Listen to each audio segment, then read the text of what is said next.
What's up, everybody, and welcome to a brand new episode of Life's a Garden. I'm going to take this opportunity to tell you all that this Wednesday, my band Cutthroat will be playing at Bullwhackers for Bike Night, which today's guest is the bar manager, the event planner, and the sound engineer for Bullwhackers. He is also a DJ who will be playing at Rappin' the Rivers August 18th and 19th. So go check him out there. Ladies and gentlemen, please welcome to the show, Jason Pearson.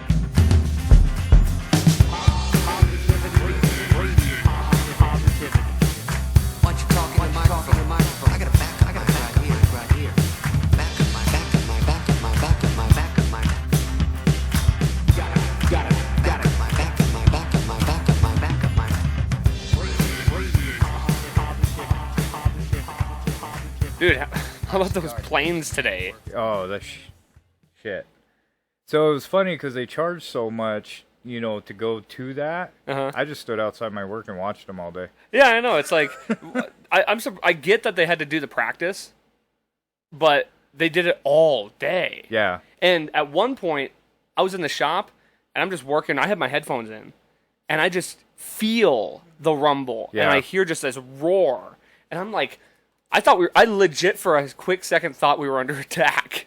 So Kyle, my head of security, he was at the bar, and he said he woke up this morning to it and thought that, like, instantly he grabbed his gun and he's like, "It's going down. We're ready to go." Yeah, I mean, I legit was getting worried well, it was either that or like I was like, that's some loud thunder. Yeah. Because even though it wasn't cloudy out, so I was like, what the fuck is going on? And then, because I saw him flying around yesterday, so it kind of dawned on me. But wrecks everywhere. Yeah, I heard there was cars crashing, and there was actually 3 wrecks down Broadwater just from them watching it. Yeah, it was crazy. There was a gnarly one that somebody posted pictures of on Facebook earlier from one of the wrecks yesterday. It was, I mean, it's impressive to see them, and then there's the bigger ones too, but God, with them flying around all day, I felt like I was in Kyiv. Yeah. You feel the complex rumble sometimes with some of the lower flying planes. Yeah, oh, yeah. The bar was shaking, too. Yeah, and they were flying real low. Yeah. So that freaked me out. But, yeah, okay, so we got this show coming up here. Really excited about that. So how long have you been doing, like, what exactly is your, like... My role at your Bullwhackers? title, yeah. So when I first got hired there, I was maintenance, and then I would just do events on the side when I was with Waveform. And then once my former business partner got fired from there, I took on as event coordinator too. Okay. And then it was like 2 months later, I became the bar manager. So wow. I'm all 3 now, so like I do all 3 positions basically. Oh shit. Yeah. I didn't know you were manager there. Yeah. I was even manager. I was manager at the time of the last show too. Oh, nice. So that's a pretty new role then? Or? Yeah. Okay. Yeah. And like it was a lot different, because like just doing the events and doing maintenance, I kind of just did my own thing. And then my GM asked me a couple of times if I wanted to do it. I'm like, no, I don't want to. Like, that's just a responsibility I didn't want. Extra shit. And then finally, like, I was basically doing the role without the title anyway. So when it came up that the last bar manager was stepping back, she's like, "You're already doing it. The only thing that I would really be doing is ordering and scheduling and hiring and firing." So then it was like, okay, I guess I'll do it. But the cool thing about it is like most of their managers end up going salary. I stayed hourly. Oh, okay. So with events and doing maintenance and now the bar, like I get paid, I get overtime regardless. Well, that's nice too, because the salary thing, that gets kind of shitty after a while, because you're always having to show up early and stay late and coming on your days off and do shit like that. I tried to go salary. Yeah. I wanted really? to. And just because I hate clocking in and out, and I always forget to clock in and out, so I was like, well, if I was salary, I wouldn't have to do that. And then they told me the price range of what the bar manager gets salary. I'm like, okay, I'll stay. No, Yeah. I'll stay hourly. The difference is definitely more worth it, I'm Yeah. sure. So then, as far as like the promoting and doing all that, like the event planning, how long have you been doing that there?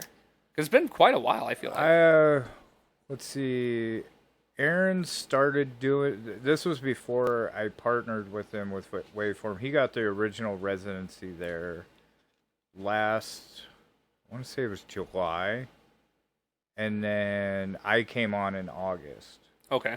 So, and then it was me and him were doing stuff all the way up till I want to say January, December or January, and then they let him go because he just wasn't fulfilling what they wanted. And since I worked there, that it was just like, hey, you can do it now, and I'm like, okay, I guess. But and then I started taking over, and officially, I think in February is when I started officially doing events. Like, I would hire DJs and stuff like that Sure. here and there. And then it ended up, I just started booking everything. And the nice thing about it is, too, like we were going to bring Cottonmouth Kings there. Yeah. Also Fix, we were going to do there, too. But there was a lot of turmoil between the bar manager at that time and Aaron. They got into a big ordeal, and he ended up moving it to the west. Oh, yeah. Which was a decision I didn't agree with, because, like, obviously the reputation that the West had at that time as a club, Right. And, like, even, like, with them, like, I love Barb and Dave that own that. Mm-hmm. They're great people. They're always willing to let people do stuff there, but at the same time, they're set in their ways, and it's their way or the highway, and they were already set doing the 18 club thing, and, and it ended up biting them in the ass, essentially, and now it's closed. Oh, the West is closed? So they went back to the America Event Center. Yeah. So now they just do events here and there, but they're no longer a club anymore. Wow, okay. I mean, that's not that surprising considering it's so hard to get something like that. And it's so weird how certain places just kind of hone this reputation and just kind of feed this bad crowd. Yeah. Like Bones was one of those places. I thought Bones was a really cool spot, and it's in a decent location. Mm-hmm. It was a good-sized bar. They had like the arcade and things like that. But even still, as many times as they tried to reopen that place, it just I think a lot of it too, like with those places and stuff, is who they let run it. yeah, that definitely You know what I is part mean? of it. Like with Bones, like one of my first big shows I've ever DJ'd was at Bones for Connor, and like I loved it. It was a great spot. Had a great time. Had no problems. And then, like a few months later, it was like, oh, they have a stabbing now, and then there's a shooting, and then their bouncers aren't doing anything, and the staff are just doing whatever they want, and and then I did another show there, which went off really good, and then like a couple months later, fights and all that stuff, And Bullwhackers was the same way. Yeah, Bullwhackers has always had kind of a Yeah, it was, when they were trying to do their like nightclub type thing. yeah, when they had the island and stuff, Yeah. it was a lot similar thing. And then even before that, they were considered as a rough dive bar. Yeah. And when they went to the island, it got worse. And then when they switched it back to Bullwhackers, it was kind of like they just let the employees do whatever the hell they wanted, and all that stuff. And they had fights every night, and shootings and stabbings, all that stuff too. And like since I've been there, since I've started doing events there, we've had maybe 5 fights. And that's inevitable anywhere, you know. There's no, I don't think there's ever been a bar that existed that there wasn't fights at. No, and As long as it's not known as the reputation of being, like Right. Shooters was always one that's kind of had that Well, reputation. And the problem with Shooters is like, I don't want to slander him, you know, because I know Mike, but I don't like know Mike, you know. I just see, you know, with dealing with him at times, and you know, people that have worked for him and stuff. You know, he's one of those ones. He's tried to revamp it so many times. Yeah. You know, but at the end of the day, same way. You know, he ends up letting everybody else run it, and then it turns into, oh, I want to do this. And he's like, oh, okay. You know, like he took the dance floor out, the stage, everything. You know, because he didn't want to do live music. Now he's doing an after party for Ja Rule.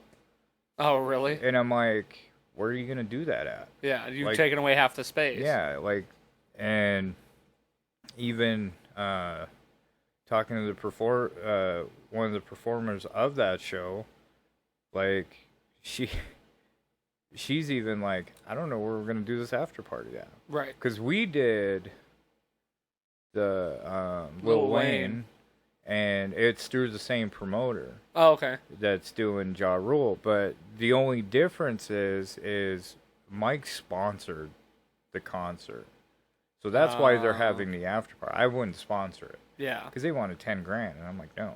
Right. You know, like, even though like Lil Wayne was a great night for us, it wasn't $10,000 worth great night, but it was still a great night. But it's a decent like you have a decent idea now of what that something like that would garner. Right. So it's like, now that you know that, yeah, it wouldn't be worth it to spend that money knowing what a crowd or like what an event like that would bring in. Right. You know, and like advertising, all this, like Bullwhackers has been here for 40 years. Yeah. You know, like, it doesn't need that push to where, you know, oh, well, Bullwhackers is doing an after party and, you know, all that stuff. It's like, everybody knows we're there. Yeah. You know, and we've changed a lot of stuff since being there. Or at least since I've been there. You know, like, the center bar has all new LED lights in it. Yeah, I saw that. That's You pretty know, cool looking too. We have TVs hanging above the bar now. Mm-hmm. You know, the sound system there, which is mine, the bar don't own that. I own that. You know, and that's changing all the time. You know, doing more live bands and, you know, showcasing bands and singers and DJs and all that stuff as a whole compared to, I'm just going to do a DJ tonight, pay him $50, here you go, and he fucking sucks. Yeah. You know what I mean? Because I've had that too. Sure. You know, because, you know, just like, you know, everybody that, you know, is in music, if it's a band or a DJ or whatever, I'm the greatest ever, I'll bring a crowd, you know, all this stuff. And then the moment you bring them on, it's like 2 people show up. Yeah. You know, and that's what kind of makes it hard, you know, as like a promoter, essentially, but also as, you know, people that you're booking as well. You know, like you guys had a following way before you even, you know, played at Bullwhackers. Right. You know, and you guys only played with us, what, once? That was our first time. First show, you know? Which it won't be our, well, obviously it won't be our last, but yeah. But we all agreed that was a really like good experience. And well, and that's kind of the crazy thing too, because like I've talked to bands like Pressure Nut, is like they've performed there even back when it was the Island. Mm-hmm. And I was talking to those guys when we first had them come back, because I ran the sound for them, and they're like, this is probably the best we've ever had it here. And like a lot of those guys are a lot older now, you know, but they're like, you know, it was loud, but it wasn't too loud where it was just excruciating, you know. Yeah. And they're like, I was really easy to work with and try to get it right, you know, stuff like that, and cater to you guys is what I try to do, because not only, you know, doing the events, but it's also, I'm the manager at the same time. I got to make sure you guys are taken care of as long as my staff's taken care of, you know. Right. And it's just kind of making it to where, artists or bands or whatever want to come, and I was having a conversation with Aaron a while ago where he's like, because like when I left Waveform, he thought I was leaving music, period. And he's like, well, I'll come back and I'll do the events at Bullwhackers. And I said, why? He's like, well, you're done with music. And I'm like, I never said I was done doing events. I'm just done doing events with you. And I was like, at Bullwhackers, it's easy because people come to me to perform. I don't have to go chasing people. Right. Or I create those relationships like with you guys going, hey, I got this coming up. If it's something you're interested in, let me know, like bike night. Yeah. And a lot of it's just those relationships that you build with people to be able to book the events that I want to book. Sure. And sometimes it works out, sometimes it don't. And that's the name of the game. Yeah. Essentially, that's how the business always operates. And that's how, as long as you're easy to work with, people want to work with you. Yeah. That's like how it usually goes. And then, like I said, I've seen shows at Bullwhackers before, and it's not like I had any one-way opinion about it either way, but it never struck me as like a music venue. Mm-hmm. And then now, having played there and having seen the evolutions of it, it does feel more like a music venue. Well, the biggest... Or like it can be. Yeah, well, like, when me and Aaron first started, a lot of people were upset because they're like, oh, you guys are they're trying to change it into the island. And at the end of the day, it's a pool hall. Yeah. Because that's the staple of it. It is a pool hall. And every time I talk to people, they're like, oh, well, they're just trying to do this and they're trying to do that and they're trying to be more of a club or a venue and stuff like that. And it's like, yes and no, because we're both. And that's good. That's good to have. That's a good thing. Yeah. Business-wise, it is. You want to have multiple things going on. You don't want it to be just a one-note show. Right. And, like now, everybody knows we do stuff on Fridays. Everybody knows that every once in a while we do stuff on Saturdays. And that usually, like Saturdays, depends on availability of who wants to come do it. And like bike night and stuff is ran by us, or like most shows like on Friday night are run by us. But I also allow people to do their own events there. Some are good, some are bad, some draw, some don't. It is what it is. Yeah. And that's just kind of the name of it. But as long as I work with people, I look at numbers. It's all numbers for me. Sure. Like, even when you guys came and played the last, it was one of the biggest nights we had in, like, a month. Awesome. Like, if we just do a normal DJ, we still do decent, but it's not like when you have live bands. Yeah. Like, I've had Spiked Mind there probably about 3 or 4 times. Do Fish Make Noise played there like 3 times. Like we just did Mopsquito's album release. You were there for that.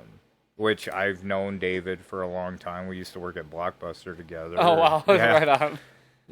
And used to support him too, even when he was with Asinine and stuff. Mm-hmm. And even you, I've known you for a long time too, and the bands you've been in, which don't hate me, but I can't remember the last band. Calamity. Yeah, that's what it was. Yeah. Yeah. That horribly made T-shirt. Yeah, that your mom made? Well, we all kind of made them together, but that was the worst idea in the history of ideas. I still have a pile of them, and it's like now that I've actually doing it the right way. Yeah. Like the merch game is so. Now that I'm in that world and I kind of know how to do it properly, yeah, I'm pretty happy with our merch turnout. Well, yeah, I'm wearing your hat. I know. Right now, they're nice hats too. Yeah, comfortable. And that's the same thing. Like, even doing I support local music a lot. Like even at your guys' show, bought a hat, have your guys' set list hanging on the wall at the bar. Like 406, Josh and Marcus and them, I support them by their shirts and stuff, and I'm DJing for them at Rapping the Rivers this next weekend. Nice. Noah, or Elevated J, I'm DJing for him. We're kind of working some stuff together, and we have a big pre-party tomorrow night, for Rapping the Rivers, where all the Montana hip-hop artists that are on that festival that are going to perform for, and, just stuff like that, and being able to, support you guys and what you do, and, and it makes me money at the same time. Well, yeah, it's a nice give and take. Yeah. And that's how it's same with us, Mm-hmm. We're giving you guys the product that we can, we're performing, Mm-hmm. but it's also good for us to get promotion out there. It's good for us to sell our merch and to sell ourselves to other people. That was another thing about playing here it was just like finally we have a new venue we can kind of try other than like the two that we've been playing. Well, that's the crazy thing too, because like I love the guys at Craft Local. Like I love Sean, what's it, Myers, the sound engineer. Yeah. Like he did Cottonmouth Kings for us. Oh, nice. And that was at Bullwhackers? That was at the West. Oh, okay. I couldn't remember. Yeah, he came and I hired him to do sound because like I grew up on Cottonmouth Kings, so I wanted to not only being the promoter for the show, I wanted to actually enjoy it. Be a fan. Because normally, like, at all our shows, I run sound for all of them. Yeah. And I'm running around so much that I don't get to actually enjoy the show. And, I mean, even that show I didn't get to because I was still running around doing everything. But, just stuff like that. Like, he's a great guy and stuff, and he's offered to come do sound at Bulls for me if I needed him to. And, and even like Thirsty Street, I don't know if they're doing too much stuff that much anymore. We have a gig there in October. Yeah. Okay. But it's been it was kind of difficult to book that gig. It seemed like the lanes of communication weren't exactly tip top, but we got it done, so. And it seems like it's kind of 50-50 whether or not they have shows there or not. Right. Like, Craft Local is one of the bigger staples as far as local music. Like, Pub Station was at first. Yeah, now that I think the COVID shit has been wrapping up and more bands are getting out there, they're starting to book more shows. However, have you noticed how many bands cancel those? Mm-hmm. And part of me wonders, is it always, like, some exterior force, or is there something going on there that's causing this? Because it seems too often to be a coincidence.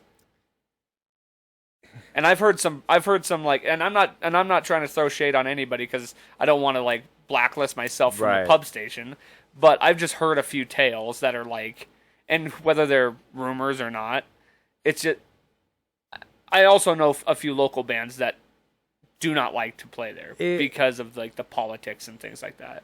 I don't think it's so much politics; it's the way they run it. Sure, which is because they're another one. Like when I DJ'd a wedding there. Well, shit, it was last year. I think it was last year. But even like when I went in there, it's very easy because it's like plug and play, because they have their own sound engineers and stuff. Uh-huh. But they are so hard to work with. Really? Because it's like, they're like, oh yeah, you can plug here and I got this for you and all this stuff. And then you just tell me when and I'll turn you up. But the problem with it is they sit there and go, this is as loud as you're going to get and I'm not changing it. And then they leave. And that's kind of the hard part where, like, and you've seen, like, at your guys' last show at our place, like, I'm there all night. Yeah. And I'm turning you up and turning you down. I'm making sure you're not feeding back, all that stuff. They don't do that there. It's set you up, leave, come back when you're done. And they've changed staff so much That makes it hard. That makes it very hard because, like, even when I DJ'd that wedding, dealing with their event manager then, like, he was really cool. He's like, hey, you need anything, just let me know. You know, we'll get it done for you. And then their head sound engineer was there for 5 minutes. And he's like, oh, all you got is a DJ board. That's it. You know, and I'm like, okay, if that's what, you know, I can do this shit myself if you want me to. It makes it hard to keep consistency for sure if you're always moving your staff around. And I've noticed too, like the event planners or whoever I have to try and get a hold of to try and book something there is always different. Yeah. Well, and they all do stuff different ways. Yeah. Right? Like, even if I have, like, I'm looking for a sound engineer for Bullwhackers because I don't want to be there all the time. You know, I got stuff that I want to do and be able to, you know, spend more time with my family, you know, stuff like that, because the more events we have, the more I'm there. Yeah. Because it's my system, so I run it. Mm-hmm. You know, and I'm finally trying to find somebody that can run it that I know is not going to blow it up. Yeah.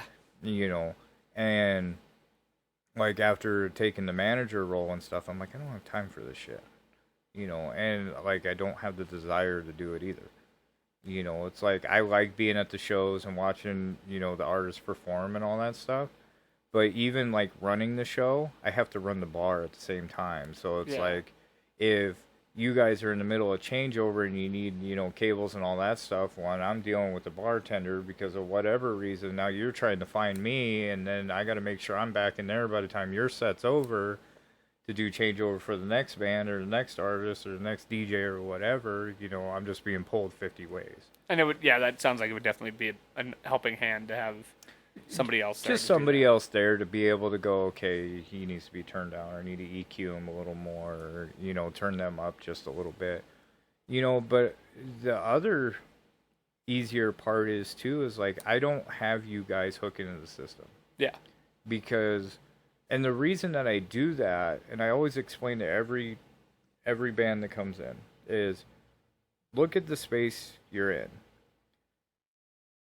When you're on the stage, you're hitting the other wall. Now, I'm not trying to get you to reach clear over there at the other side of the bar, because I don't need to. Right. You know, because one, you know, people that are like playing pool, that's why the pool tables are over there. Yeah. You know, because they might be there for the show or whatever. The people that just want to come play pool, that's why they're over there to play pool. You know, and you want to draw people to where you're at, not the other side of the bar. Yeah. You know, and like especially with metal bands and stuff, you know, you guys are just so loud anyway. It doesn't make sense, you know.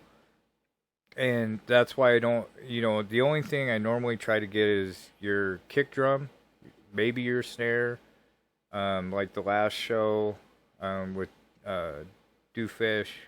You know, they wanted overhead mics over the drum set, which didn't make sense to me, but I'm like, okay. You know, because they brought their own, you know, so I was like, all right, I can do it, you know. But if you're running all that through the PA system, now you're just drowning out your vocals. Right. Well, people want to hear your vocals. You know, they want to hear how the band too, but they also want to hear the vocals. And they're not going to miss out on any of it. Right, because it's all smack dab right in the face anyway. Yeah. You know. But you singing in the microphone, you know, they can't hear you unless they're standing right in front of the stage, you know, and that's why I just run vocals through that. That makes sense. You know, and I've had a couple bands and stuff go, well, that doesn't make sense not to put us in. Well, your amp is loud enough to be able to do that. And if it's not, what are you doing? Yeah, like, and realistically, if I wanted to, all you have to bring is your pedal board and your guitar, and then I can run you through the whole system. Yeah. It's the same thing, you know. But when you have your own racks and everything like that, like Render Me Silent's another one. Like, I love those guys. They're great to work with and stuff. Their in-ear monitor system, I fucking hate because they already have it preset, and they just hook right into my snake, and, you know, just so they can hear them. But the problem is all their instruments run through their rack too, because they need to be able to hear them themselves through their in-ear setup. Yeah. And I get a lot of feedback doing it that way. Because they're like, oh, we're getting feedback. And I'm like, yes, because my EQ is fighting with your EQ, trying to get it to work right. And you're not going to change yours because you already have yours set the way you like it. So now I'm fighting it all night, your whole set, trying to get it to sound good. Right. And usually once you explain that to them, they're like, okay, that makes sense. Even like with not plugging in, it's like you're hitting 50 feet because it's going to hit that wall and bounce right back at you anyway.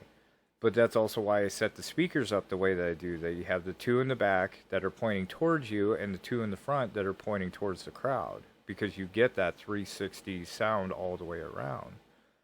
So like with you guys being so loud in the front, they can still hear your vocals because they're coming from the back. Right. And they're coming from the front. And especially like with your mom sitting at the bar and stuff like that, all I did was just turn the speaker so they could hear you. Right. Because they can hear your band. Anybody can hear your band. Yeah. But they want to hear you. They want to hear the words. They want to hear, the song all together. And it just doesn't make sense to put all that through the PA system because it's just going to drown you out. Sure. If we were outside, total different story. Like bike night, we'll be outside. That's what I was going to ask. So, and you're running the sound for that one too? Okay. And then you're just taking your system that you already have and putting it out there? Half of it. Gotcha. Is it going to be on one of those like trailer stages? No, so I tried to get one of the city stages until they wanted $1,000 for it. Yeah. And I'm like, $1,000 for 3 hours doesn't make sense to me. Right. Now, if we were doing all day, that would be different because you're renting it for the whole day. Right. And even if I would have rented it, most of the day would just have been set up, and then once it was done, then it would sit for 4 hours, and then you guys play for an hour and a half, and Forrest plays for an hour and a half, or whatever. Then it's done, and then I got to pay for them to come get it. Right. So that doesn't make sense to me. But I have a good friend that owns an inflatable company that does stages and all that stuff.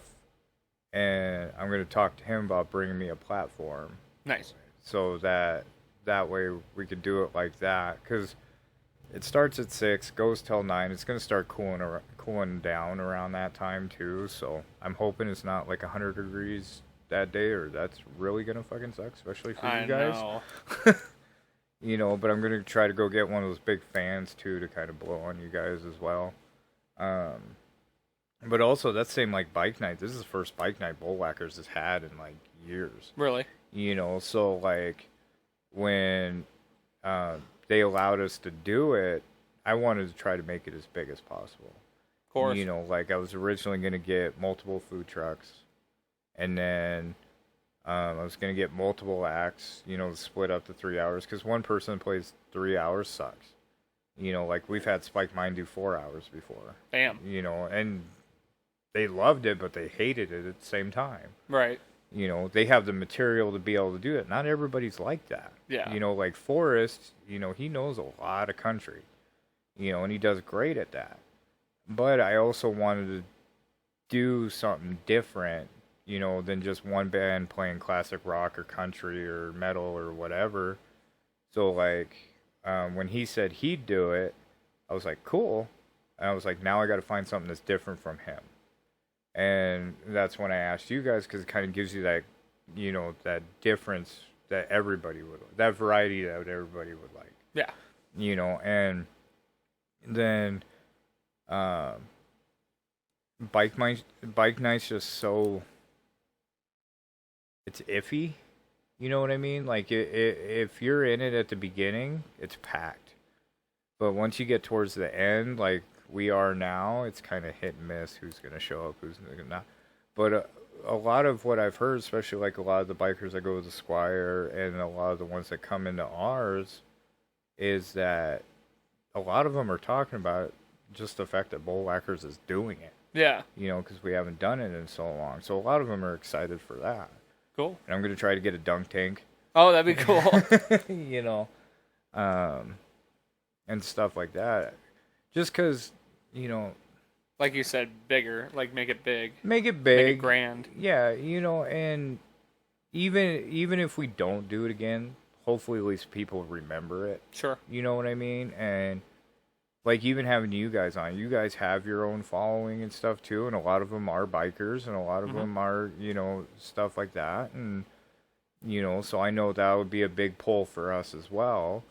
And you know, I'm only having one food truck this time because I didn't want it. If it wasn't a big hit, I'd feel bad for two of them instead of just one.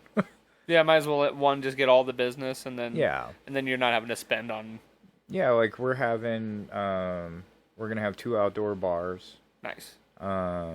That way, plus we'll have a bartender inside too. So you know, if it does get packed and you know the lines out the wazoo for the outside bars, they can still go inside and get a drink in there too. You know,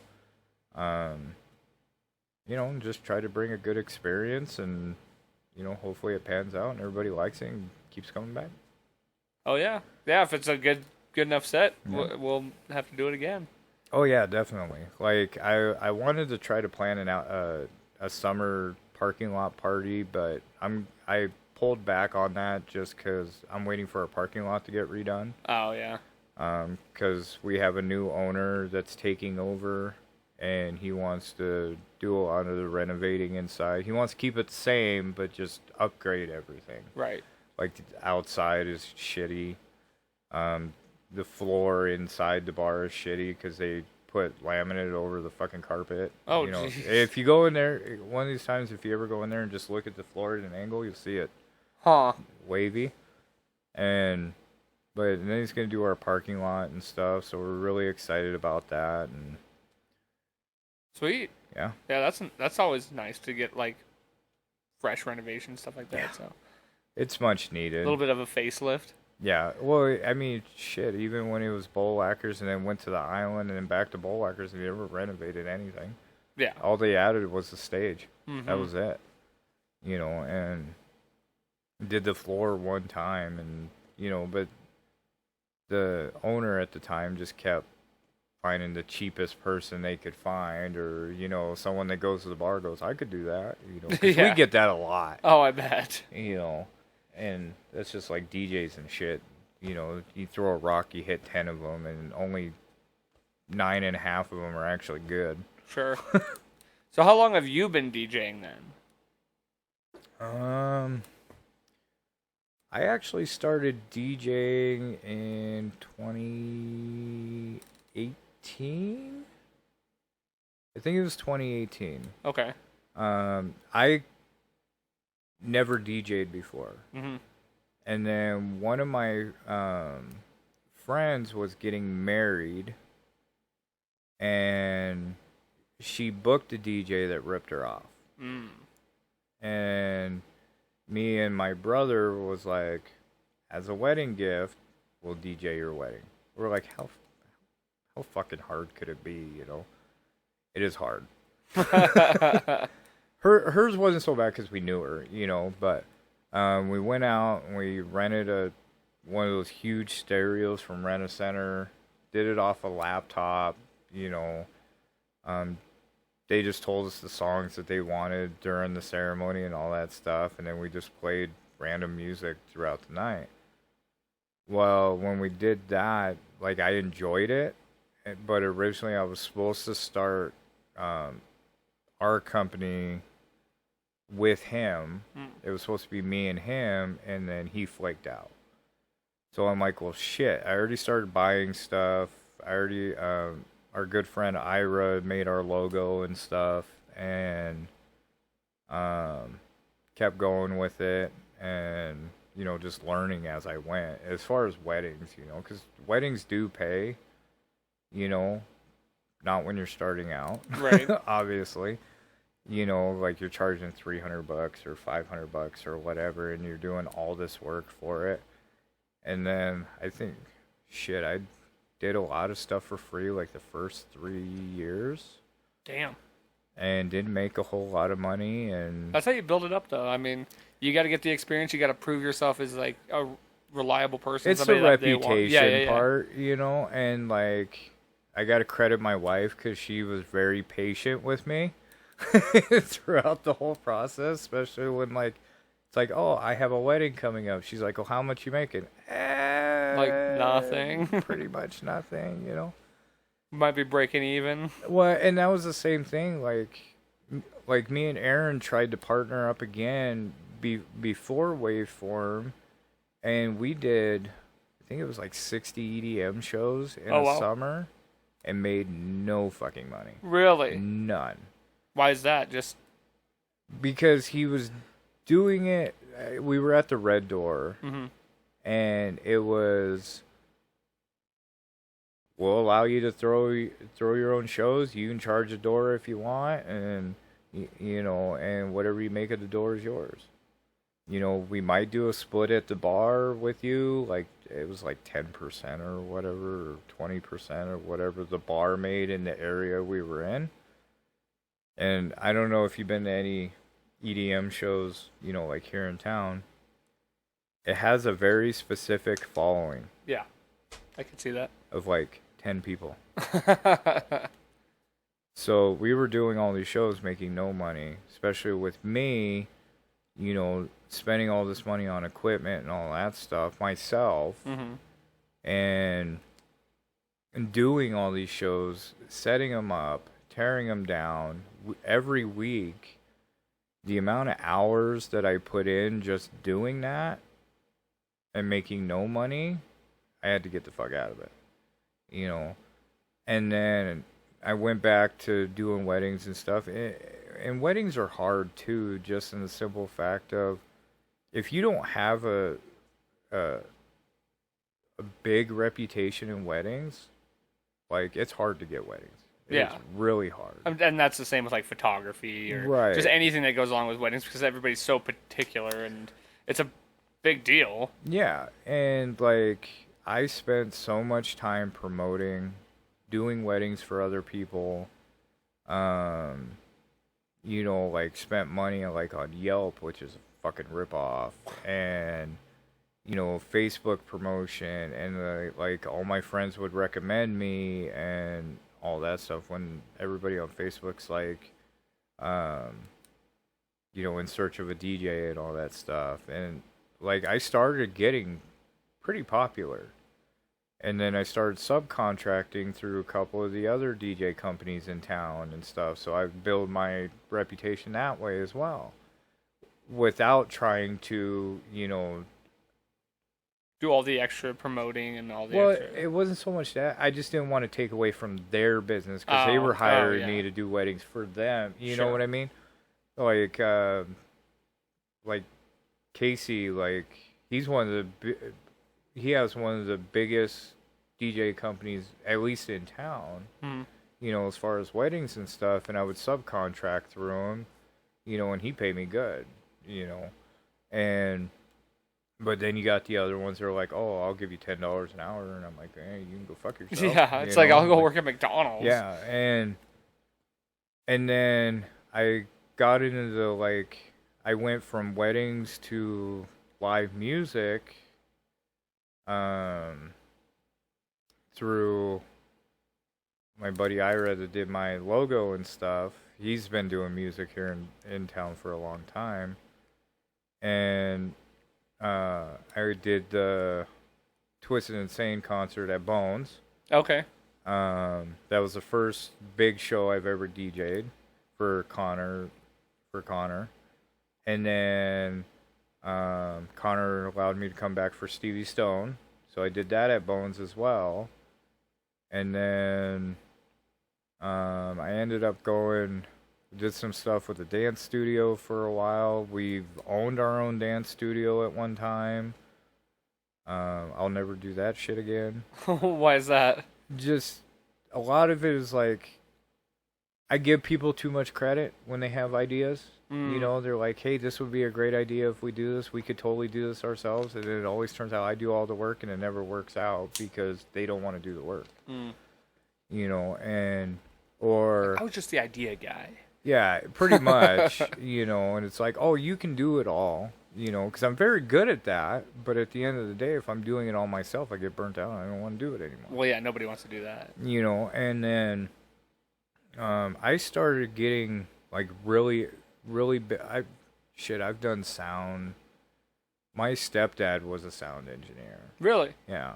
And that's where I started doing it. It was just kind of here and there, not really, you know, kind of watching him do it and all that stuff.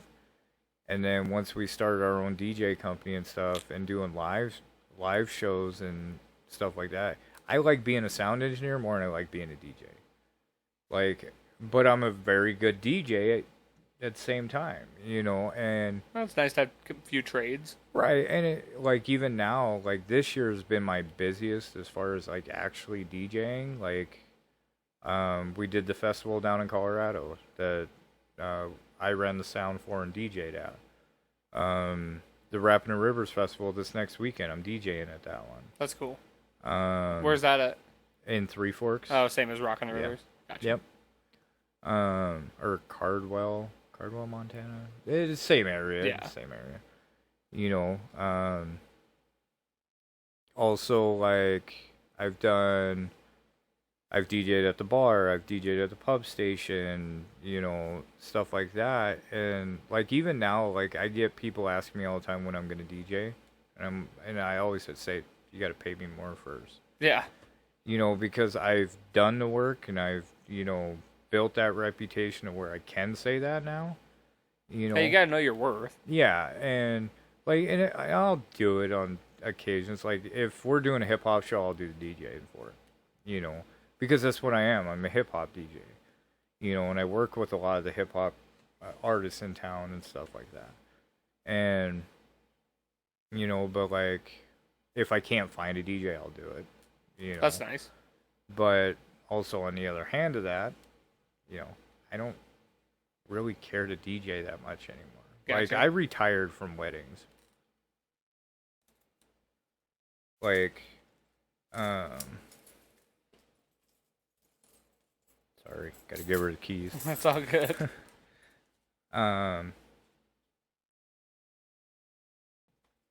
See, I did a wedding in June out at Roberts, Montana. Oh, okay, yeah.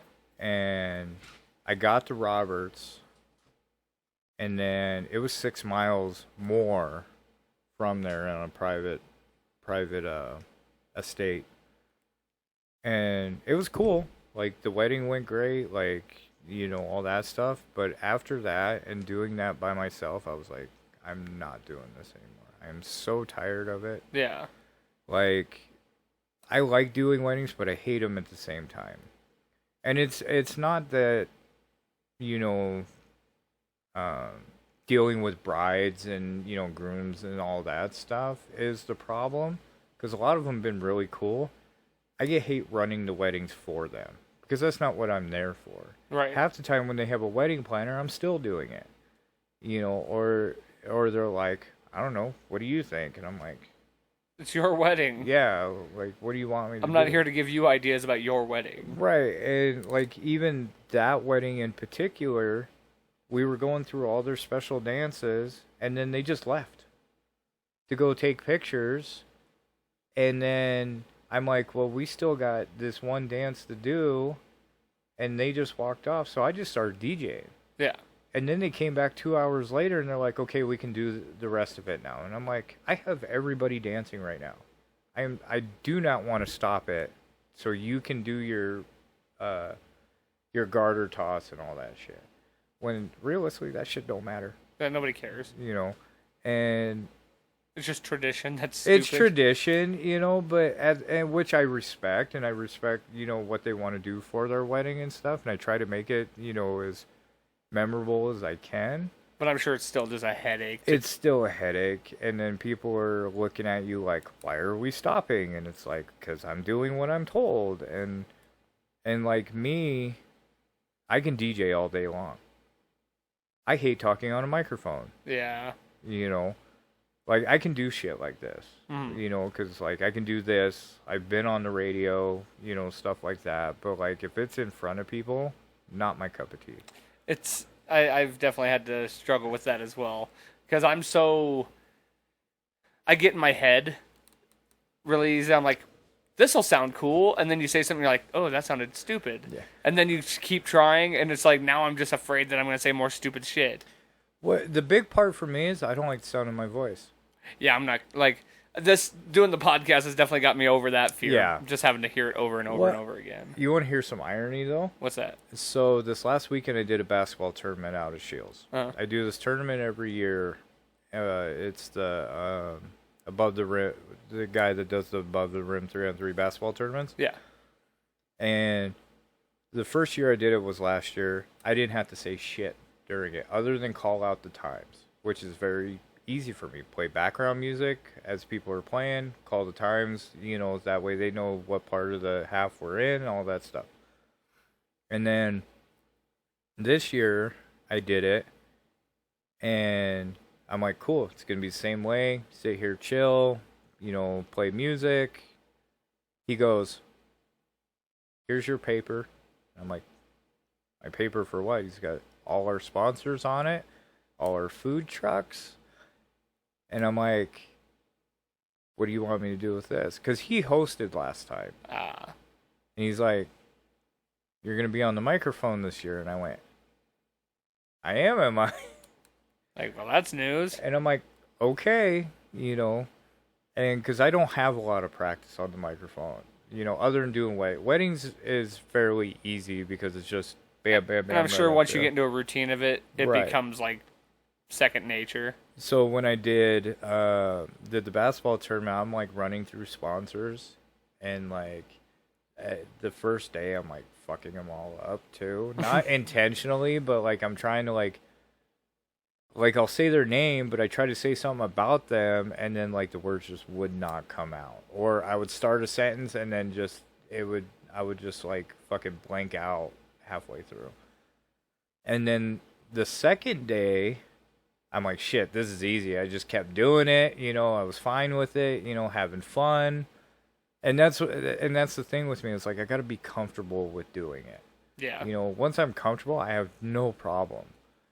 And then the second day, it was funny because, and here's where the irony comes, is I retired from weddings.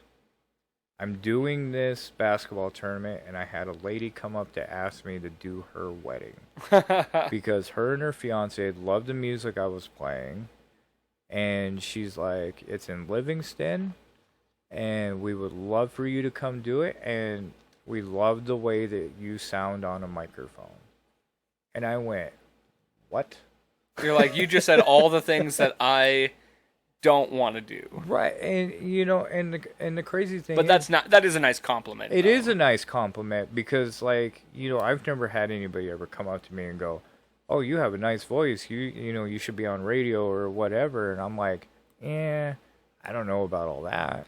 That's how I feel too. Like when I get compliments on anything really that I'm trying to do, but if people come up and are like, because at the Bullwhackers show, I had some lady I'd never met before come up to me and just be like, hey, I really like what you're doing with your voice. Like when you're doing this and this and this, I'm like, I don't even know that I'm doing that. Yeah. Like I'm just singing. Like that's like, thank you for the compliment. I appreciate that. But like I didn't even know that that's what was happening. I'm just doing what I do. Well, even working at the bar, like I've got more comfortable talking on the microphone. It helps, yeah. Especially getting like at social and and especially like at the end of the night when I got to tell them to get the fuck out. yeah. You know, because I get to be funny when I do it. You know, yeah. like I'll do stupid shit telling them to get the fuck out, you know. And like just by that it's made me more comfortable on a microphone, but I also need to know what I'm saying. Like at the basketball tournament, I didn't know that I was doing that, so I wasn't prepared to do that. Yeah. You know, at weddings, I practice before I get to the wedding, you know, the names, the especially like, you know, the bride and groom and their bridal party and all that stuff, but also their parents' names, all that. You know, everything that I say for the introduction and, you know, all that. I practice all that stuff, and I usually type it out to where I know what I'm going to say because I always have my iPad there reading it off because I need to know these people's names. Right. So that helps out a lot. And like at the bar, I just got to be stupid, and say stupid shit, and that's the nice part about it. You can improvise a little bit. Yeah, but like even when that lady came up to me and said that, I had a great voice and I, if I would come to her wedding, and I told her I retired from doing weddings. And she like begged me to come do her wedding, and I'm like, I said yes because, one, that's a compliment. If somebody really wants you to do their wedding just based off of the music that I'm playing and I guess the way I sound, I'm like, okay, I can do that. But I ain't booking anymore. And because that was a special occasion. That was just like a special thing. A random. And the fact she came up to me while I was announcing a basketball tournament, I'm like, okay, that does say something, Yeah. Well, that's cool though. Yeah, and like I love being a sound engineer. Like I love dealing with bands and artists and singers and stuff, and being able to kind of toy, with different EQs and stuff like that. DJs, it's too simple, like working with you guys, I get to kind of play with it a little bit, and it's not just trying to figure feedback out, it's trying to get you to sound the best that you can, and half the time, and it's so funny too when like bands or lead singers and stuff, they're like, oh, well, I sound kind of flat, or hey, can you turn this up a little bit? And I'm like, I literally have all the EQ off. That is just your normal voice. Yeah. And they're like, really? And I said, yes. And then I'll just tweak it a little bit to kind of just clean it up, especially if you got a deeper voice or a higher pitch voice. I'll kind of put a little more bass in it, or I'll take a little of the bass out, but especially like metal. Metal is a big one. And even Sean will, tell you this too. It's like when it comes to rock bands or, heavy metal and stuff like that, you can't tell the distinct part of a lead singer's voice, right? If you're in an arena, that is different. Yeah. If you're at an arena or a stadium or an outdoor amphitheater or whatever, that is a big difference because it's more open. So the sound can travel farther and you can hear it more clearly compared to inside. I don't have to work as hard as far as trying to get you to clear up. All I really need to do is get you to people to hear you and to make sure that you sound as clear as possible so that they understand what you're saying. Unless you're in death metal and nobody can fucking understand. Then it doesn't matter anyway. It doesn't matter anyway, And especially like I had do you know who Juliet Angelo is? She's like all over town right now. Okay. And she does a lot of like country type stuff. When she moved, I think she was in Texas or wherever. When she moved there to here, we were one of her first shows. Oh, nice. And she was so hard to do because I haven't done a female vocalist in so long and I had to go through her own setup, her own amp, and her microphone went through her own amp, and her guitar did too. And trying to just get her to sound relatively decent. And then finally I asked her if I could mess with the EQ on her amp, and she goes, yeah, and as soon as I did that, bam, cleared. But stuff like that, her instruments aren't loud. And you're going to hear her voice. I'm dealing with that right now at Manny's Has Talent because I do the sound for that. And like, there's so many different, people that are singing and stuff. I don't even EQ them anymore. Yeah. Just because of the fact of they're doing one song and they're singing for the judges. That's all that matters. As long as the judges thinks it sounds good. That's what matters.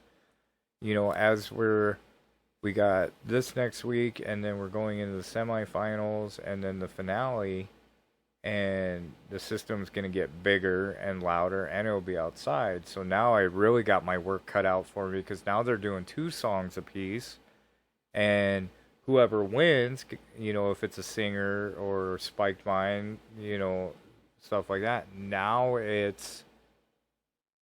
they'll perform at the end of it. So now I really got to, do stuff like that. But I love doing it. I like that event. I just hate doing the sound for it just because I'm dealing with so many different people, and half the time they don't tell me what they need until like 2 minutes before. Yeah, they're communication's a big deal. You got to just like, rather than be like, oh well, I don't know. You just gotta like be upfront and be like, this is what I'm hearing. This is what I need. Like, can we do this? Can we do it? You just gotta be upfront. And worst thing is like, no, we can't do that, or no, we don't have that, or like whatever. Well, here's a prime example. The first week we did it, we had 2 guitar players, acoustic guitars, and first guy came up, and I didn't know he needed a cord for his guitar, so I didn't bring one. Right.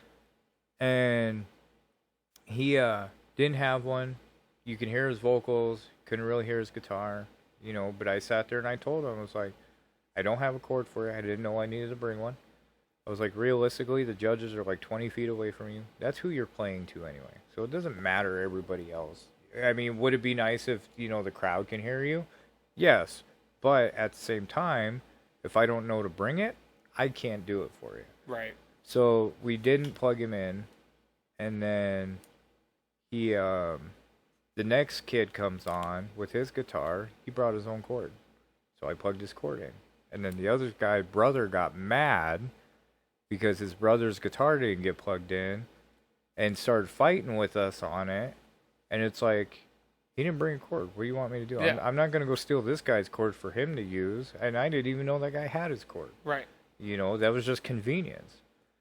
So then from then on, I always made sure I had a cord for them to plug their guitars Still, in. though, you shouldn't have to do that. I shouldn't have to, but at the like same... you're going to a competition or a contest or whatever. Like, you better come prepared. Yeah. Bring everything, even if you don't need it. Well, even like I tell those guys, this ain't the shit you see on TV. Yeah. And a lot of like America's Got Talent and even American Idol and shit like that, they do sound checks throughout the day. Yeah. Like, or even throughout the week before they actually film. They get everything right before they start filming. Mm-hmm. So that they can have anybody come up, sing whatever song they want, play whatever instrument they want. I have literally 5 minutes. Yeah. And I can only do so much in that 5 minutes. Right. And it's always rushing. It's like, oh, hey, we got to get this person to perform. And then, if I go from like a regular singer to you guys, well, I need that time in between to get you guys set up, and they just don't seem to understand that. And I told them flat out, like, I love Kayla out there and stuff like that, but I was like, I'm not doing this next year. You can find somebody else. Yeah, it sounds like a pain. It is. It's.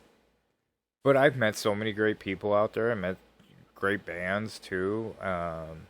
Great singers. Like, she just got eliminated this last week, but she was 15. Oh, really? And sang amazing. Or KCB's in the competition, and she's performing at Ja Rule. She performed at Lil Wayne. She's also doing 2 Chainz. And what does she do? She's a singer. Okay. We're having a Barbie party at the end of the month at the bar, and she's performing at that. Spike Mind's performing at that too, because I wanted to do kind of you have the Barbie side of it, and you have the Ken side of it, and like Spike Mind begged me to be on that. Really? Yeah. That's they're hilarious. like, we will do it, and I said, those guys are awesome. Yeah, well, and especially when they're like, yeah, we're not performing for a while because they want to finish their album, and then like the moment that I announced that we were doing that, they're like, we want to do it. And I'm like, you just told me you didn't want to do it. Yeah, right. Or you weren't performing, and then they're like, but we'll do that one. I said, that's a smart idea though. That movie's taken off. Have you seen it at all? No, I haven't either. I don't really. I heard it's hilarious. I heard it was good too. Yeah, and like, I gotta credit my staff for doing it because I didn't want to do it. Okay. Like, I did not want to fucking do it. And they talked you into it. And I'm like, a Barbie party? That's just so stupid. And then the movie came out, and finally I caved, and I'm like, okay, we can do it. It helps when you see how much success the movie's having. Right. Because it's like, okay, well, this is going to be like something that people are going to like gravitate to. Well, the crazy part about it too is we're going all out for this one, for that party too. I went and got banners made. We're doing a costume contest. Smart. To whoever can dress better as Barbie or Ken. We're only doing one grand prize winner for the costume contest, which is $1,000. We're gonna have food trucks there. Casey is performing. Spiked Mind's performing. We're gonna have a photo booth, like all that shit there. You know, special. You know, your drink specials for that specifically. And like, I did not want to do it. I was like, that's fucking stupid. But I didn't even know the movie came out when they started talking to me about it. They were like, it would just be fun. Because we have a lot of girls that go to our bar, which is surprising. You know, at the same time, because, you know, I love that bar, but at the same time, it's a dive bar. Yeah. Realistically. Right. You know, but, and we're trying to change that around, but at the same time, I'm like, that wouldn't go good here. And then, like, the response we've gotten since I've announced it last month, I was like, holy fuck. You know, now they want to do a SpongeBob party. There was another one. Oh, who the fuck was it? It was another kind of party they wanted to do. And I'm like, if the Barbie party goes good, I'll do a SpongeBob party. You know? But that's smart to like wait and see before starting to just promote all these other like things. And that's the thing. I give everything a month. Yeah. I will promote something for a month, you know, because I book month by month. Mm-hmm. And like this month was really hard because I wanted to do a parking lot party. We have the Barbie party come up. The day after that, we were going to do a mud wrestling competition. That one kind of fell through just because with the new owner taking over and stuff, I didn't know if I had the money for that one. Sure.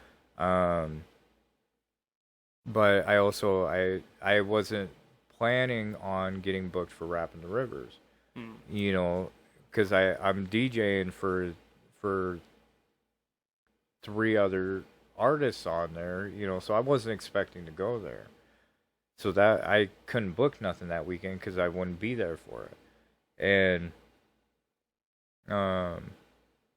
you know, so I try to promote, plus Bike Night, you know, trying to make Bike Night the best that I can, you know, because, and I don't care if it's a success like on our part, you know, I just care if people come and have a good time. Yeah. And that's the same thing we've been doing every Friday and Saturday night. If you come and show up and have a, you know, great time, that's all I care about. Like, even when we charge at the door, you know, like, normally that goes to all my bouncers. Like, the bar keeps none of the door charge. I don't keep any of the door charge. It goes straight to my security. Because I have this thought in my head that if my security's taken care of, then everybody else is going to be taken care of. For sure. You know, because a lot of places where you do go to security, what are they doing? Sitting on a fucking chair not doing shit. Yeah. If you go to our bar, we have security on the floor. We have security outside. You know, we have a guy at the door IDing and fucking... we don't wand people too much anymore because we haven't had a reason to yet. But I always say yeah because there's always that chance, you know. Sure. But I take a lot of pride just in our security team because realistically, out of everybody, security gets treated like shit at every bar you fucking go to. Yeah. You know, because they get stuck in a corner and that's your job. But we expect you to do all this stuff. But when you're not doing this stuff, you're sitting in that corner. You know, ours at least do shit. And they get paid pretty well. You know, not hourly, of course, but Friday nights, if we have $1,000 night and we have 3 or 4 bouncers on, they're walking away with $250, $300, more, sometimes more than the bartenders. Damn. But they deserve that, though. Or at least I feel like, because... Well, and if they feel like they're earning that, they're going to do more. Yeah. You know, and it's not the same every week. Some weeks Sure. they make $70, some they make $200, you know. But at the end of the day, you know, if a fight breaks out, you know, they're right there, you know, trying to not let the situation escalate or get those people out of there before it affects everybody else. Right. You know, or they see the signs of what's going to happen, you know, of something, if something's going to start or not, and then just eliminate it right there. Yeah. And that's all I can ask for. And like we've had one of our guys almost get stabbed. But he almost made $350 that night just on the door. So it was worth it. Yeah, he's like, it was worth it, But, I really try to take care of my staff too, as long as as well as you guys. Yeah. Who was it? One of the bands, I can't remember which one it was, they weren't expecting to even get paid, after their event. And I'm like, why not? It might not be a lot, but at least I'm paying you some, because they're like, well, at Craft Local, we really don't get paid. If they're, unless they do their own door. Yeah, that's usually how it goes anymore. Yeah, and I'm like, well, I mean, I try to do the same thing too, but like at the end of the day, I split it. If it's a bar event, we keep the door. If it's your event, you keep the door, do whatever the fuck you want. And I keep it separately like that, unless you ask me specifically what your asking price is. Like Spike Mine's $125 an hour, I think, or 150, somewhere in there. And I don't have a problem paying that. But also when you got a set price like that, I'm not gonna book you for very long. Right. You know what I mean? Like compared to, and that's just business. That's not me just trying to rip you guys off or nothing. That's you got a bottom line too. Right. I get told what I can spend, and it's like, and if I have 5 bands, okay, well, if I only have $500 for 5 bands, that's $100 a band. Yeah. But if like you guys came and played for 3 or 4 hours, fuck, I'll pay you that whole fucking thing, know, because I can't do that shit. I don't even like standing up there DJing for 2 hours. We have just enough to get a little over an hour if we had to. Well, and that's and that's the only thing like I can ask. Like when Aaron would book EDM shows and stuff, he'd have 6 DJs on, and they would all have like maybe 20 minutes apiece, and then it's on the next one. And I'm like, that doesn't seem right to me. Because like especially in the DJ world, your set time is everything. Yeah. If you're performing, if it's 5 minutes or an hour or 2 hours or whatever, but if you're giving them like 15 minutes, half of them don't even want to, curate their own set for a 15-minute show. Doesn't make sense. Yeah. So I try to give people the most amount of time as I can. Like if you do a Friday night, you have 4 hours. If you can't DJ for 4 hours, at least DJ for 2. Right. And I'll find another DJ to do that. But I won't book 5 different bands or 5 different DJs, because that's not fair to you guys. Right. You might have, just under an hour, and I'm sure, like, especially if you have an album, you want to perform as much of that as you can, or, stuff you've had before. But at the end of the day, if it's, oh, we're going to take all this time to set all our instruments up and then play 15 minutes and then got to tear it all back down, what's the point of even showing up? Yeah, right. That's my least favorite part is Yeah. breakdown and setup. And it's mine too, but at the end of the day, I just, I try to give the maximum of attention to whoever's performing. Because I don't give a shit. I'm there till 2 o'clock regardless. You know what I mean? And like I said, if you want to do an hour, you want to do a half hour, 4 hours, hey, have at it. Yeah, and I think I even told it, like, realistically, like, even bike night, like, I set the set times for an hour and a half apiece, between you guys and Forrest.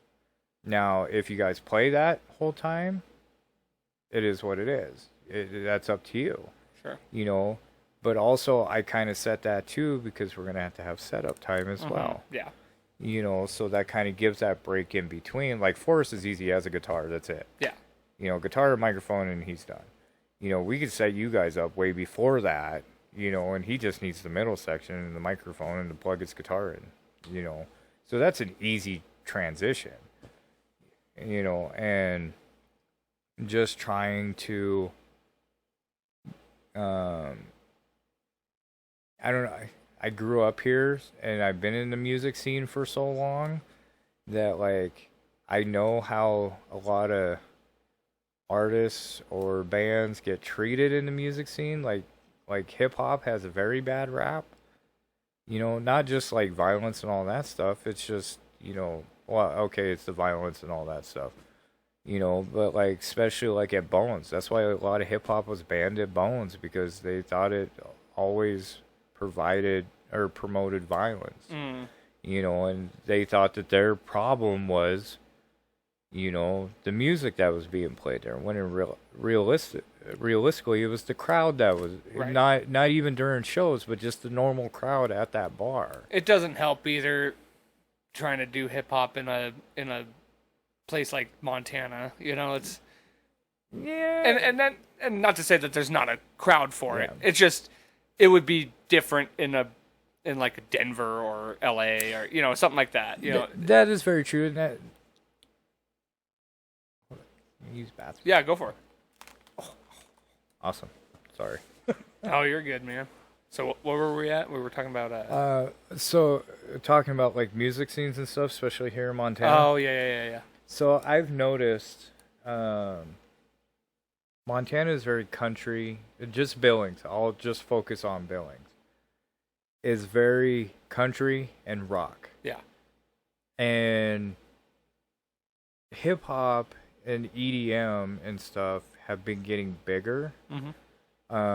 Like if we were having this conversation, say 2 years ago, or we'll just say before COVID, everything died as far as the music scene, right? And if you look at it now, there is more of a following for every genre, I've noticed, and especially doing this stuff, like your rock shows and your metal shows and stuff always have a crowd, and I have to say it because there's the rock and metal genre, your guys' genre, you know, has such of the best fans.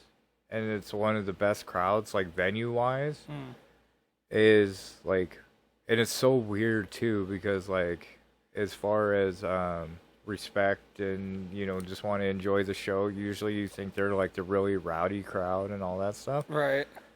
Because like, and the reason that I say that, because every other bar I've done stuff in, or venue and stuff like that, if you ever mention, if it's hip-hop, if you mention rock or metal or anything, they're like, shit's gonna get broke, and, you know, their crowd, there's gonna be fights everywhere and stuff. Yeah.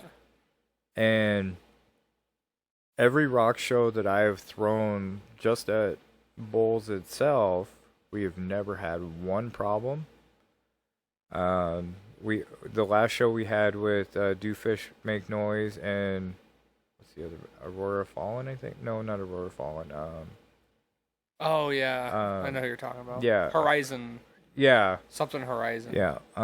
With them, shit, they even had a mosh pit and a circle. They did a mosh pit and a circle pit in the bar. And nobody got hurt. Everybody was respectful, you know, stuff like that. So I always have to clarify with that, because everybody always has these, you know, ideas on how these shows go and stuff. And it's the same with hip hop too, because like we had that show and it was only the two bands and it was only a 2-hour show.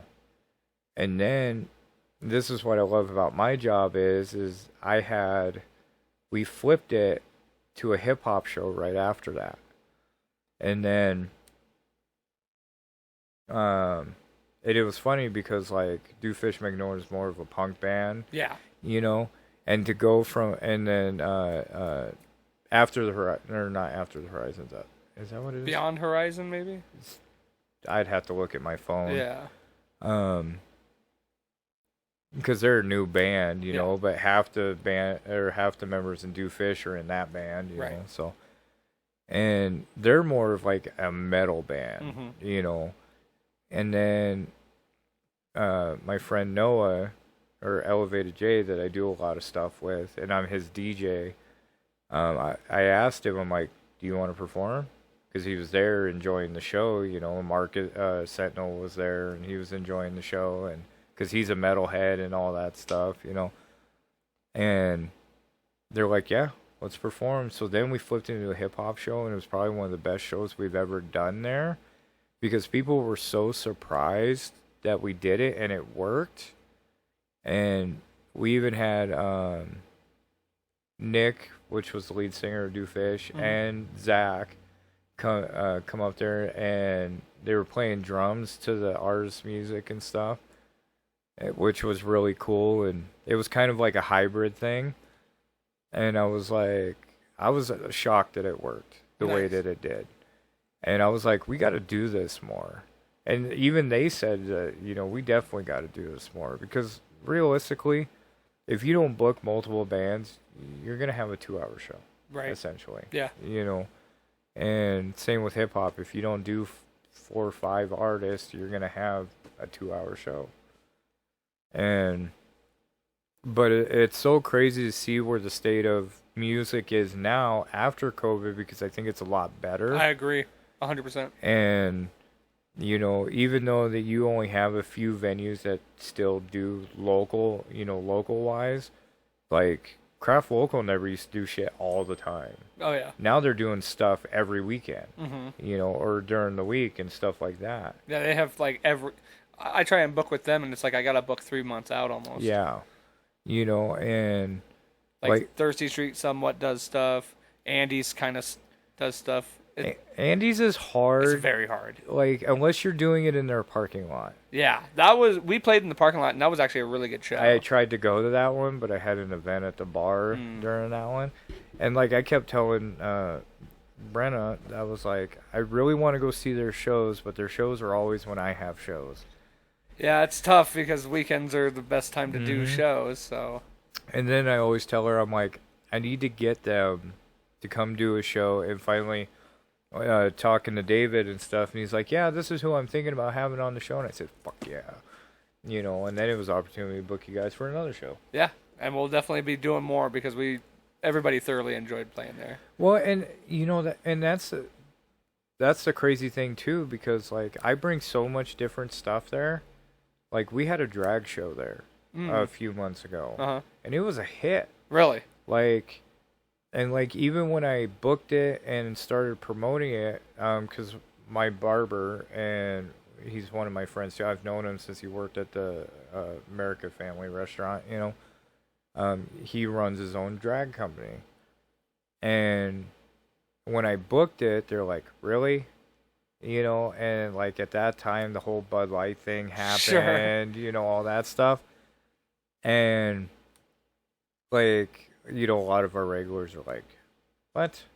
You know, because I don't give a fuck one way or another. I really don't, you know? And I'm like, if it makes money, I don't give a shit. If it brings a crowd, if it don't, it's whatever. Right. Because I'm always willing to try something once. Well, and you gotta, or else you'd never know. Yeah, you know, and so we booked it, packed the house, bar did amazing.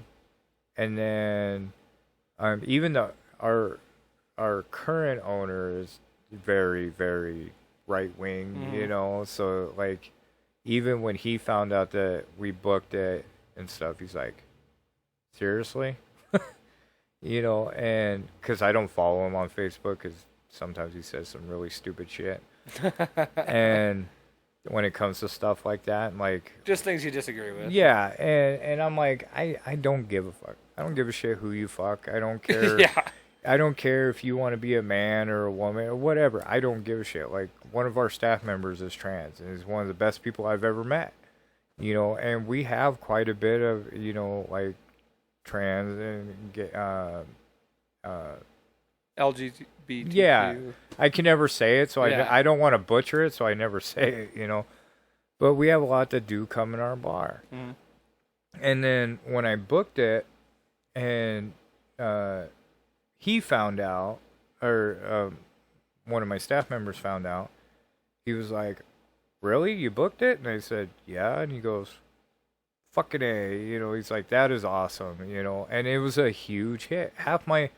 half of our staff that wasn't working came in for it. That's awesome. You know, and we've had some blowback on it. You know, some of the regulars that are like, you know, that's fucked up and all that stuff. And it's like, one, it's for 2 fucking hours.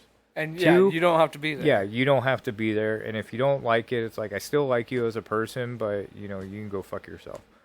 You know, because I have no problem telling people to go fuck themselves. You know,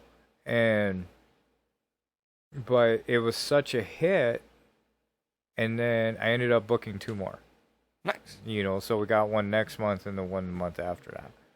You know, and it's just, I'm always willing to try it because, like I said, if it works, it works. If it don't, okay, then I just don't do it again.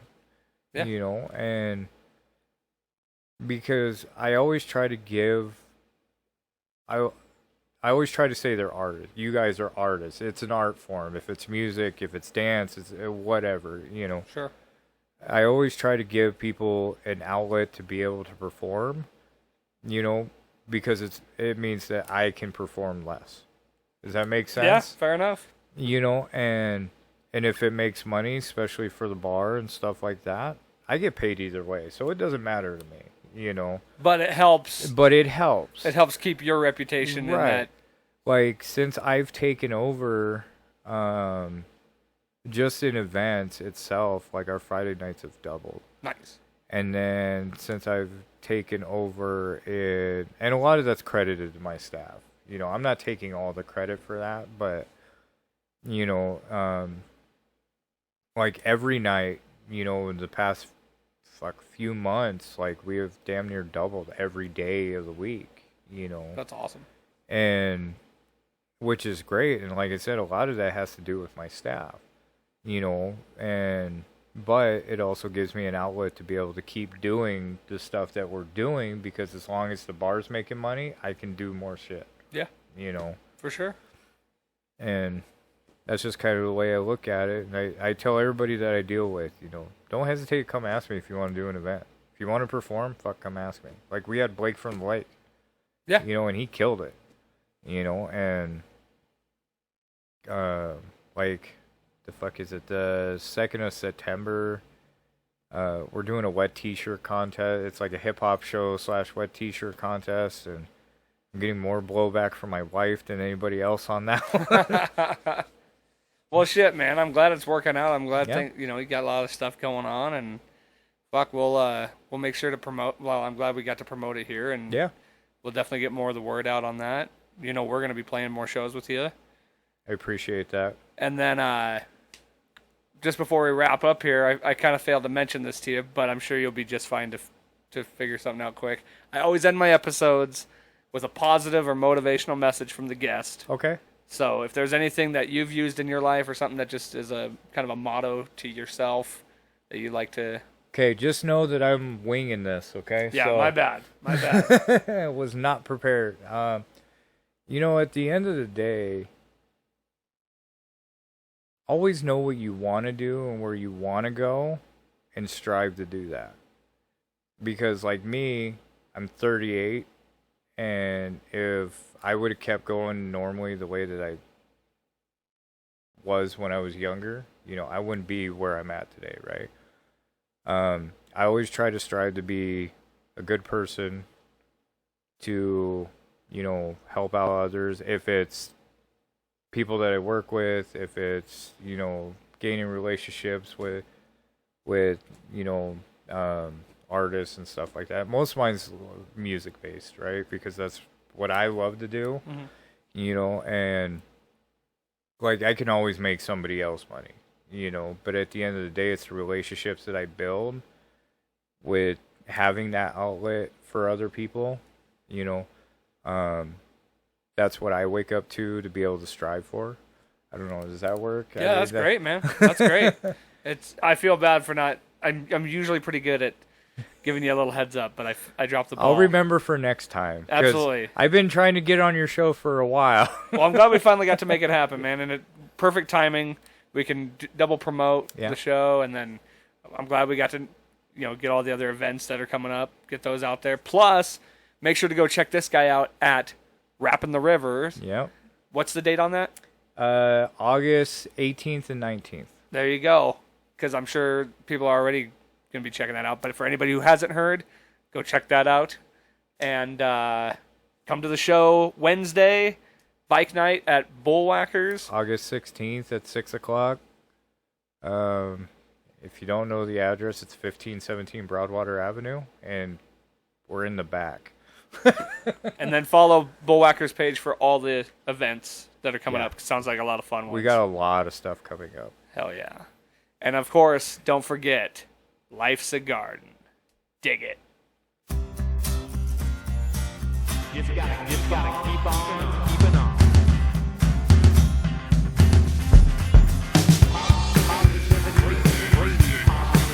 Why don't you talk in the microphone? I got a back right here. Back of my back of my back of my back of my back of my Got it. my back of my back of my back of my back of my